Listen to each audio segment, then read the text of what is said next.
Hello my dear friends, welcome to our channel WV classes zero to hero.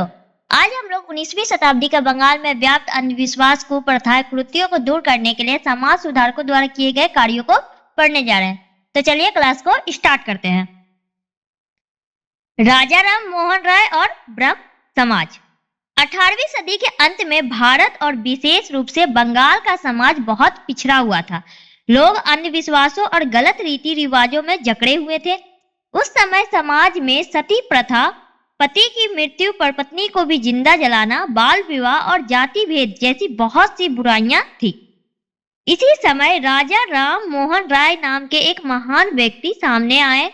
वे बहुत बड़े विद्वान थे। उन्होंने कई भाषाएं सीखी थी। उनका मानना था कि हमें पुरानी गलत बातों को छोड़कर आधुनिक और तर्कपूर्ण सोच अपनानी चाहिए। उन्हें आधुनिक भारत का पिता कहा जाता है।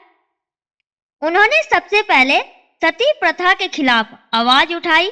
उनके प्रयासों से ही 1829 ईस्वी में अंग्रेज सरकार ने सती प्रथा को पूरी तरह गैर कानूनी घोषित कर दिया।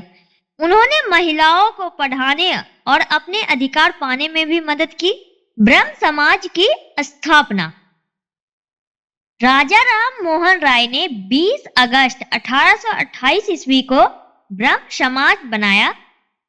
इसका मकसद यह था कि लोग मूर्ति पूजा और जाति पाति के भेदभाव से दूर रहकर एक ईश्वर एकेश्वरवाद की प्रार्थना करें और समाज की सेवा करें। ब्रह्म समाज में विभाजन।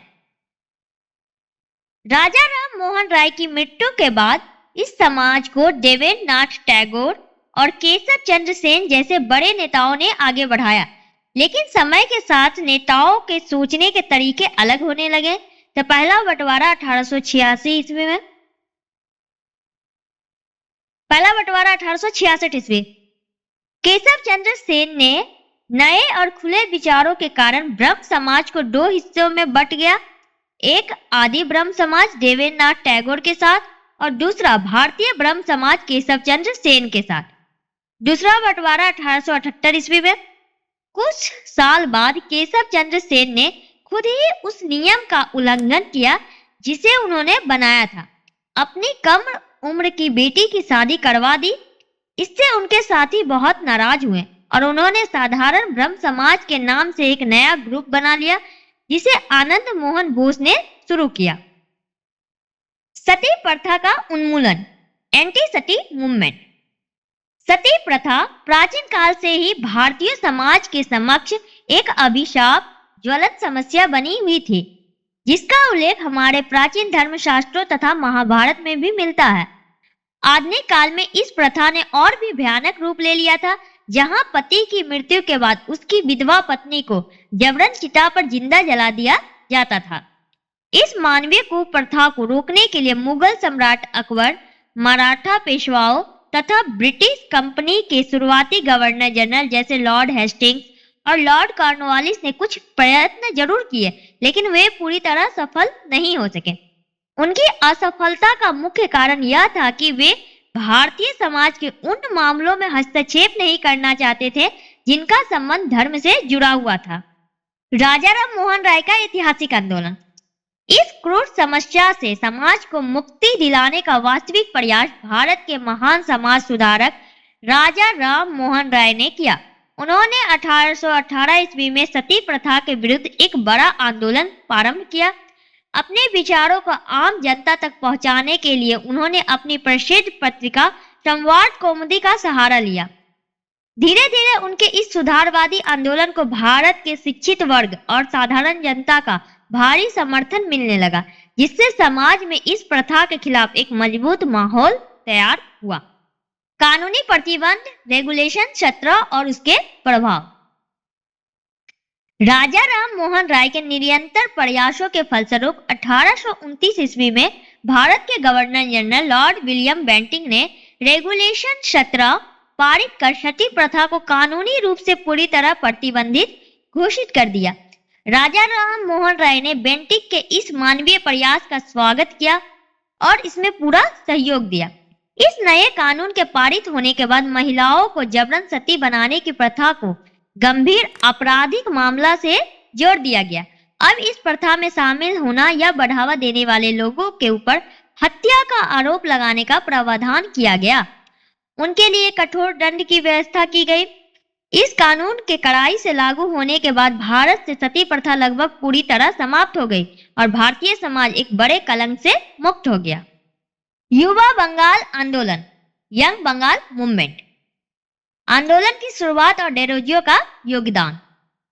19वीं शताब्दी में बंगाल के प्रबुद्ध वर्ग के एक नई और उग्रवादी रेडिकल विचारधारा का जन्म हुआ, जिसने यंग बंगाल आंदोलन का रूप लिया। इस आंदोलन का नेतृत्व एक युवा Anglo Indian Henry Vivian Derozio ने 1809 से 31 ईस्वी में किया।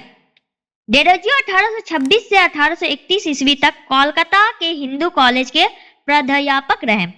वे फ्रांसीसी क्रांति के विचारों से अत्यधिक प्रभावित थे। उन्होंने अपने छात्रों को रूढ़िवादिता से अलग हटकर स्वतंत्र रूप से सोचने, विवेकपूर्ण निर्णय लेने तथा समानता, स्वतंत्रता और सत्य को अपनाने के लिए प्रेरित किया। डेरोजियो के इन्हीं शिष्यों और अनुयायियों को युवा बंगाल कहा गया। प्रमुख संगठन और पत्रिकाएं। बौद्धिक चर्चाओं को बढ़ावा देने के लिए डेरोजियो ने अपने छात्रों के साथ मिलकर कई सभाओं और क्लबों की स्थापना की। इनमें academic association, society for the exhibition of general knowledge, Anglo Indian Hindu association, बंग हित सभा और डिबेटिंग क्लब प्रमुख थे। इसके अतिरिक्त उन्होंने विचारों के प्रचार प्रसार के लिए हेस्परस, कलकत्ता साहित्यिक गजट, ईस्ट इंडिया और इंडिया गजट जैसी महत्वपूर्ण पत्रिकाओं का संपादन भी किया। डेरोजियो के बाद आंदोलन और मुख्य मांगे। 1831 ईस्वी में डेरोजियो के अचानक मृत्यु के बाद उनके शिष्यों कृष्ण मोहन बनर्जी, राम गोपाल घोष, महेश चंद्र घोष और दक्षिणा रंजन मुखर्जी ने इस आंदोलन को आगे बढ़ाया। इन युवाओं ने समाज में सुधार के लिए नारी शिक्षा, महिलाओं के अधिकार, प्रेस की स्वतंत्रता, जमींदारों के शोषण के खिलाफ आवाज उठाई और उच्च सरकारी नौकरियों में भारतीयों को नियुक्त करने की मांग की। उनकी इसी प्रगतिशील सोच के कारण राष्ट्रवादी नेता सुरेंद्र नाथ बनर्जी ने उन्हें बंगाल में आधुनिक सभ्यता के अग्रदूत की उपाधि दी। आंदोलन की कमियां और पतन। इस आंदोलन के समर्थकों ने हिंदू धर्म में व्याप्त अंधविश्वास, धार्मिक आडंबर और पुरोहितवाद पर तीखा प्रहार किया, परंतु कुरीतियों का विरोध करते करते ये युवा पाश्चात्य अर्थात पश्चिमी संस्कृति के प्रति इतने आकर्षित हो गए कि उन्होंने हिंदू परंपराओं को पूरी तरह छोड़ दिया। कुछ अनुयायियों ने धार्मिक जनेऊ तोड़ दिया, ईसाई धर्म अपना लिया और गौमांस तथा शराब का सेवन करने लगे। इस अतिवादी एक्सट्रीम व्यवहार के कारण तत्कालीन रूढ़िवादी भारतीय समाज उनसे पूरी तरह कट गया, जिससे आंदोलन की लोकप्रियता समाप्त हो गई। ऐतिहासिक महत्व। भले ही यह आंदोलन तत्कालीन सामाजिक परिस्थितियों के अनुकूल नहीं होने के कारण आम जनता का विश्वास नहीं जीत सका, लेकिन इसने भारतीय राष्ट्रीय आंदोलन को वैचारिक ऊर्जा दी। इसी आंदोलन की प्रेरणा से आगे चलकर भारत के अन्य हिस्सों में यंग बॉम्बे और यंग मद्रास जैसे बौद्धिक आंदोलन की शुरुआत हुई। विधवा पुनर्विवाह आंदोलन, विडो रीमैरिज मूवमेंट। आंदोलन की पृष्ठभूमि। भारतीय समाज में विधवाओं की स्थिति को सम्मानजनक बनाने और उन्हें दोबारा जीवन जीने का अधिकार देने में विधवा पुनर्विवाह आंदोलन का बहुत बड़ा योगदान रहा। इस सामाजिक सुधार आंदोलन को गति देने में मुख्य रूप से 4 महापुरुषों ईश्वर चंद्र विद्यासागर, D.K. कर्वे, वीर सलिंगम पंतुलु और विष्णु शास्त्री पंडित ने अपनी अग्रणी भूमिका निभाई। ईश्वर चंद्र विद्यासागर का ऐतिहासिक योगदान। बंगाल में सामाजिक चेतना जगाने वाले ईश्वर चंद्र विद्यासागर कलकत्ता के संस्कृत कॉलेज के प्रिंसिपल थे, जहां उन्होंने सभी जातियों के छात्रों को संस्कृत पढ़ने का समान अवसर दिया। उनका सबसे बड़ा योगदान विधवा विवाह को कानूनी मान्यता दिलाना था। उन्होंने अपना पूरा जीवन इसी कार्य में समर्पित कर दिया और उनके प्रयासों से ही 1855 से 56 ईस्वी के बीच 25 विधवाओं का पूर्ण विवाह संपन्न हो सका। ब्रिटिश सरकार पर दबाव बनाने के लिए उन्होंने 1855 ईस्वी में 984 लोगों के हस्ताक्षर वाली एक याचिका कंपनी सरकार को सौंपी। उनके इस प्रयास को वर्धमान के राजा मेहताब चंद्र और नदिया के राजा श्री चंद्र का भी समर्थन मिला। तत्कालीन गवर्नर जनरल लॉर्ड डलहौजी की कार्यकारिणी ने इस सुझावों का स्वागत किया और अंततः 26 जुलाई 1856 ईस्वी को विधवा पुनर्विवाह अधिनियम विडो रीमैरिज एक्ट पारित कर दिया गया। डी.के. कर्वे और महिला शिक्षा। फर्ग्यूसन कॉलेज के प्राध्यापक डी.के. कर्वे ने समाज सुधार की शुरुआत अपने घर से की और 1893 ईस्वी में स्वयं एक ब्राह्मण विधवा से विवाह कर समाज के सामने एक महान उदाहरण प्रस्तुत किया। विधवाओं को आश्रय और सहायता देने के लिए उन्होंने 1896 ईस्वी में पूना में विधवा आश्रम की स्थापना की। महिलाओं को उच्च शिक्षा से जोड़ने के लिए उन्होंने आगे चलकर 1916 ईस्वी में बंबई में भारत के प्रथम महिला विश्वविद्यालय की नींव रखी। वीरसलिंगम पंतुलु दक्षिण भारत के नायक। दक्षिण भारत में विधवाओं की दयनीय स्थिति को सुधारने का पूरा श्रेय वीरसलिंगम पंतुलु को जाता है। अपने निस्वार्थ और अमूल्य योगदान के कारण उन्हें दक्षिण भारत का विद्यासागर कहा जाता है। उन्होंने अपने व्यक्तिगत खर्च पर कई हिंदू विधवाओं का विवाह कराया। समाज को सशंगित करने के लिए उन्होंने 1871 ईस्वी में विधवा विवाह समिति बनाई और मैसूर में 1907 तथा बेंगलोर में 1910 में विधवा आश्रमों की स्थापना की। इसके अतिरिक्त उन्होंने चिंतामणि और सतीहित बोधनी नामक समाचार पत्रों के माध्यम से इस कुप्रथा के खिलाफ समाज में जागरूकता फैलाई। विष्णु शास्त्री पंडित। विधवा विवाह के क्षेत्र में विष्णु शास्त्री पंडित ने भी बेहद महत्वपूर्ण कार्य किया। उन्होंने इस आंदोलन को एक मजबूत संस्थागत रूप देने के उद्देश्य से 1850 ईस्वी में विधवा पुनर्विवाह सभा विडो रीमैरिज एसोसिएशन की स्थापना की, जिसने समाज में इस सुधार के पक्ष में माहौल बनाने का काम किया। विधवा पुनर्विवाह से संबंधित प्रमुख कानूनी अधिनियम। 1856 ईस्वी का विधवा पुनर्विवाह अधिनियम।